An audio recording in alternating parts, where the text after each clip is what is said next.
C'est donc qui? Cet aîné-là, ce premier Christ, en gros, parmi l'un des deux, qui doit se manifester. On va donner son nom. Et de la lignée du peuple dont il est issu. Parce que vous savez qu'actuellement, il y a beaucoup de peuples dans le monde. Il y a beaucoup de tribus dans le monde. Il y a beaucoup de tribus. On va localiser sa tribu. Et c'est là où, en localisant sa tribu, vous allez comprendre que tous les prophètes, je dis bien, tous les prophètes, tous les patriarches sont issus de cette tribu. Même le premier homme. Donc, Koudoumane 15, verset 10 à 11, il est dit, Djongwane, dont vous l'appelez Jean le Baptiste, mais son vrai nom c'est Djongwane,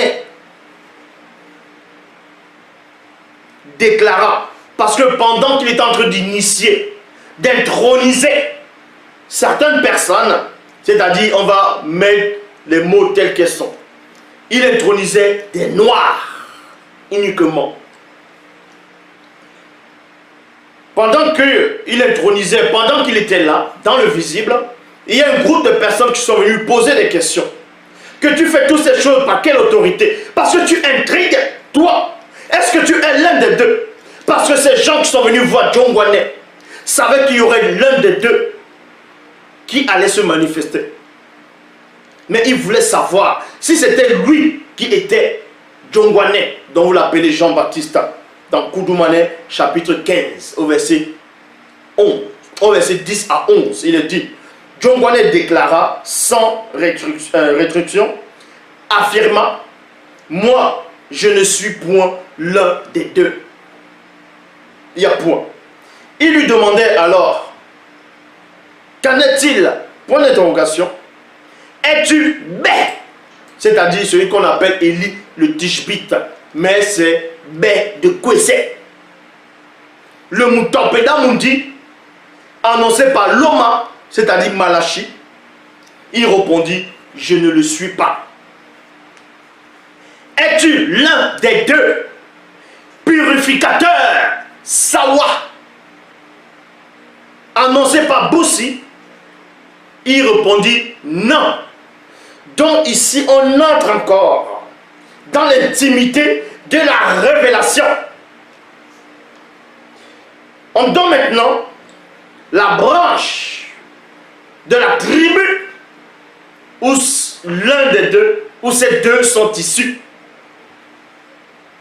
Es-tu l'un des deux purificateurs Sawa?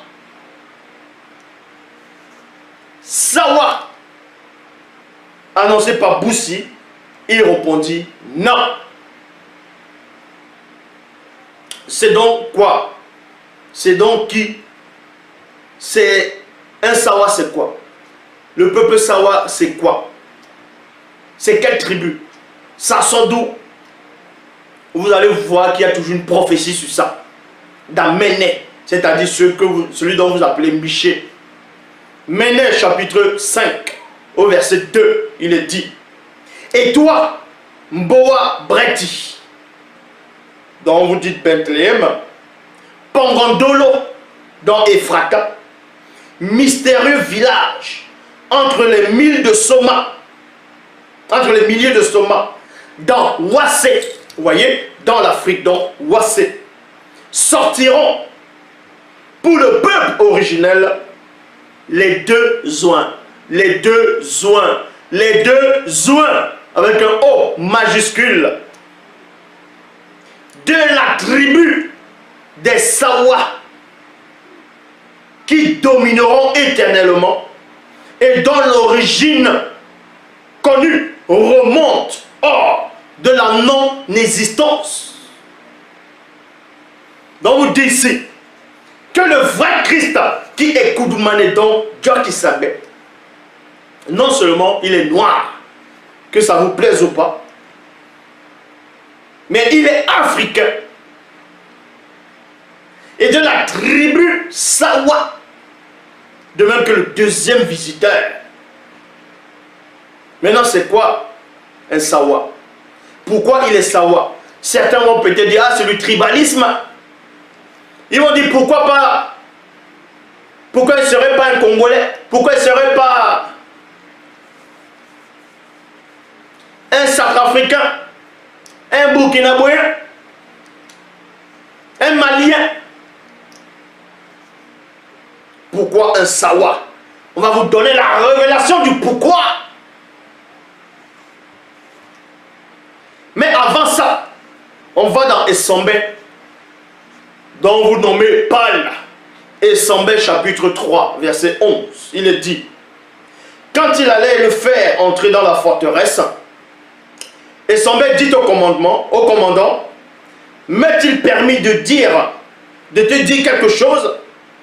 Il répondit, tu parles le Sawa. Donc en gros, Douala. Donc on précise encore.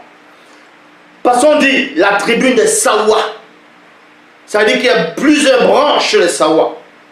Mais ce commandant précise, quand Essambé, dont vous l'appelez Paul de Tarsan, a parlé, il a parlé le Douala ancien.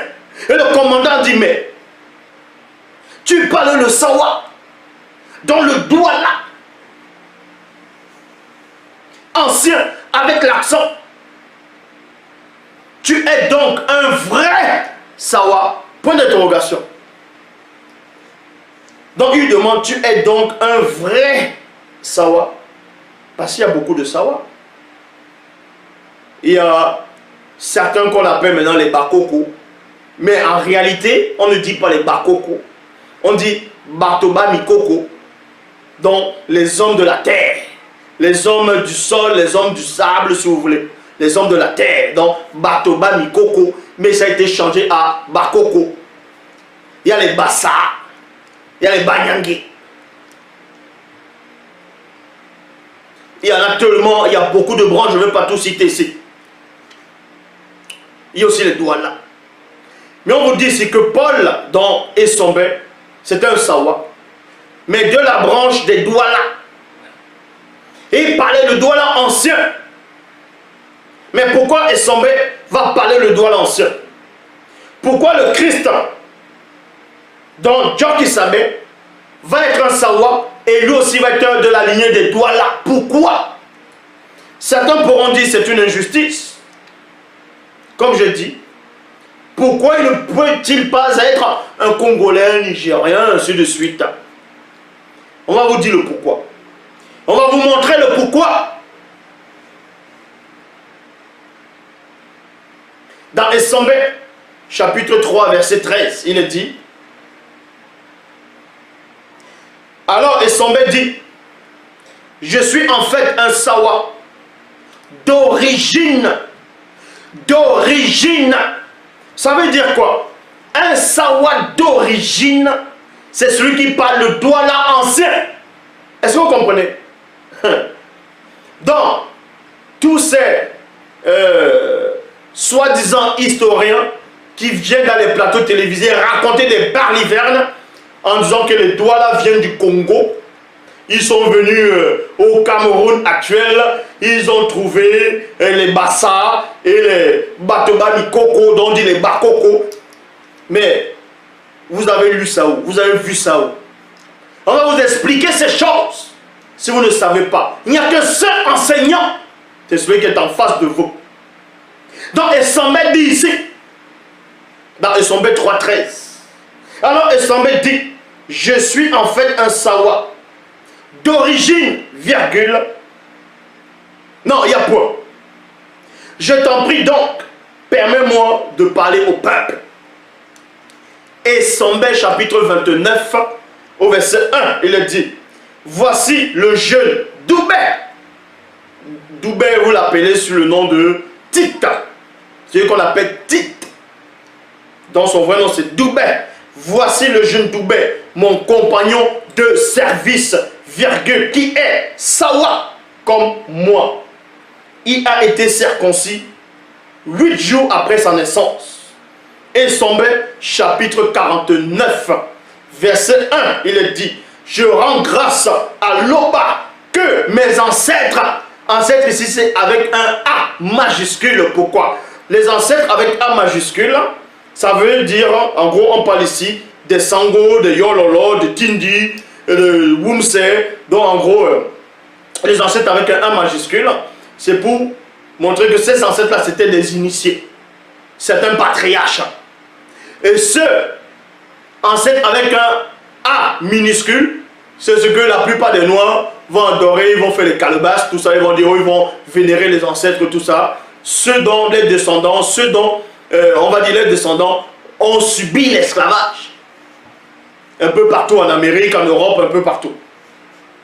Donc, on poursuit.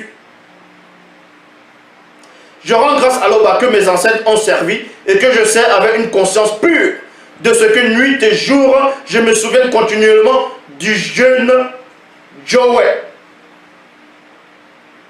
c'est-à-dire Timothée, dans mes prières, qui est aussi un Sawa comme moi. Point.